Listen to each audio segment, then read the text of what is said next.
wabarakatuh. Perkenalkan, nama saya Krisna.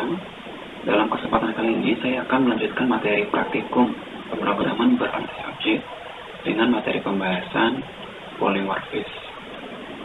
Nah, sebelum kita lanjut ke prakteknya nanti, kita harus tahu dulu apa sih itu polimorfis gitu ya. Jadi polimorfis itu merupakan kemampuan sebuah objek dapat memiliki bentuk seperti objek lainnya, atau kemampuan sebuah objek dapat memiliki berbagai macam bentuk. Nah, dengan kata lain, suatu objek B bisa dikatakan sama dengan objek A apabila objek B merupakan turunan dari objek A. Pada dasarnya, konsep polimorfis ini berasal dari sifat abstraksi dan turunan. Contohnya dalam kehidupan sehari-hari gitu ya. Nah, pasti teman-teman memiliki smartphone. Nah, smartphone ini selain dia sebagai media untuk komunikasi, dia juga bisa digunakan sebagai alat untuk mendengarkan musik, gitu ya. Selain itu juga dia bisa menggunakan sebagai kamera, lalu digunakan sebagai media untuk menyimpan foto. Nah, itu merupakan salah satu contoh dari polimorfis. Adapun contoh lainnya yang sudah kita pelajari pada pelajaran sebelumnya gitu tentang kelas mahasiswa dan penduduk. Mahasiswa itu kan dapat kita katakan sebagai penduduk gitu ya. Tetapi penduduk itu tidak bisa kita katakan sebagai kelas mahasiswa. Karena pada dasarnya kan penduduk itu belum tentu dia itu kuliah semua gitu ya. Ada yang tidak kuliah, ada yang pendidikannya mungkin hanya sebagai SMA. Nah, oleh karena itu kita tidak bisa mengatakan bahwa penduduk itu sebagai kelas mahasiswa. Oke, baik. Mungkin secara singkatan seperti itu. Mudah-mudahan teman-teman paham ya. Nah, untuk selanjutnya kita langsung saja implementasikan konsep polimorfis ini ke dalam sebuah program Java gitu ya. Silakan teman-teman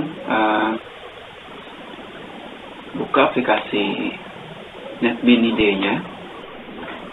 Baik, setelah aplikasi NetBeans IDE-nya terbuka, langkah selanjutnya adalah kita buat project baru. Ini klik new project, terus pilih Java application, lalu next. Di sini kita beri nama polimorfisme. Nah, untuk yang create main class ini biarkan saya tertentang seperti ini. Artinya nanti ketika project ini setelah berhasil dibuat, maka akan membuatkan kelas utama atau main kelasnya. Jadi kita tidak perlu lagi membuat main kelas. Lalu klik finish. Nah, langkah selanjutnya adalah di source package. Di sini kita menambahkan satu package baru, yaitu paket abstraksi. Dengan cara klik kanan, terus new, terus pilih Java package, lalu kita beri nama abstraksi, lalu finish. Nah, setelah package abstraksi ini terbuat, langkah berikutnya adalah kita buat sebuah Java class. Yang pertama adalah penduduk, dan nanti yang kedua adalah mahasiswa. Sekarang kita lakukan untuk yang penduduk terlebih dahulu dengan cara klik kanan, new, lalu pilih Java class, lalu kita tuliskan nama kelasnya itu adalah penduduk, lalu finish.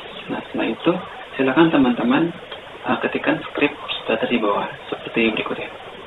Nah, ini sudah saya buatkan seperti ini. Sebenarnya ini studi kasus aplikasi ini untuk kelas untuk paket abstraksi ini sama dengan pertemuan sebelumnya, jadi tidak jauh beda. Paling nanti yang berbeda itu adalah yang di kelas polimorfisnya gitu. Jadi saya rasa ini saya perlu kupas saja gitu ya.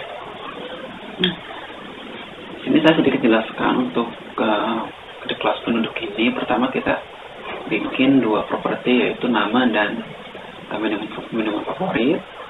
Dengan minimum favorit ini menggunakan modifier protected, artinya bahwa properti ini itu dapat diakses di dalam paket abstraksi saja gitu.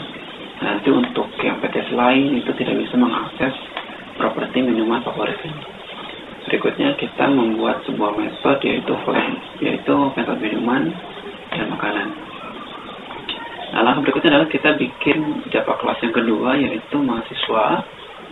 Kita pilih Java class, lalu buat nama kelasnya mahasiswa. Nah, ini juga sama, ini saya sudah siapkan skripnya. Nah, seperti ini.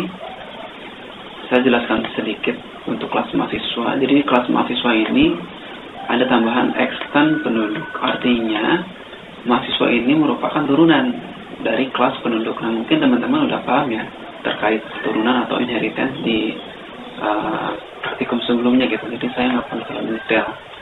Kemudian di kelas mahasiswa ini terdapat satu properti yaitu npm. Nah, di sini dia membuat sebuah metode yaitu identitas dan makan. Nah, dimana di sini makan ini dia mengoverride atau menggantikan function makan yang ada di superclassnya gitu. Jadi nanti yang akan dieksekusi itu adalah metode yang di sini, yang di mahasiswa, bukan yang di penduduk. Jadi seperti itu. Nah, berikutnya adalah kita ke kelas polymorphis. Di sini kita lihat. Nah, polymorphis di sini kita kan ini sebagai main class gitu ya. Dan di main class-nya juga sudah saya siapkan untuk source code-nya. Seperti ini. Jadi untuk di main class, pertama saya jelaskan, kita harus mengimport dulu paket abstraksi ya. Paket abstraksi untuk kelas mahasiswa dan paket abstraksi untuk kelas penduduk. Kita import. Berikutnya adalah kita membuat sebuah objek, di mana di sini membuat objek dengan nama objeknya M dari kelas mahasiswa gitu ya. Saya rasa teman-teman sudah harus paham cara membuat objek gitu. Ini adalah nama kelas gitu kan. Ini nama objeknya. Dan ini adalah konstruktornya. Berikutnya dia objek npm. Objek si M ini dia insert npm dengan npm-nya yang tuliskan di sini. Kemudian di sini kita ada yang namanya penduduk. Nah, dia juga membuat sebuah objek namanya itu adalah P, di mana dia mengambil dari objek mahasiswa gitu. Kok bisa sih gitu kan? Karena objek mahasiswa ini kan turunan dari kelas penduduk. Lalu berikutnya adalah dia memanggil metode-metode yang ada di kelas penduduk dan di kelas mahasiswa. Seperti ini, objek N dia memanggil metode untuk identitas. Objek P dia memanggil metode makan, dan objek P juga memanggil metode minum. Nah, kalau kita eksekusi programnya, maka hasilnya akan seperti ini.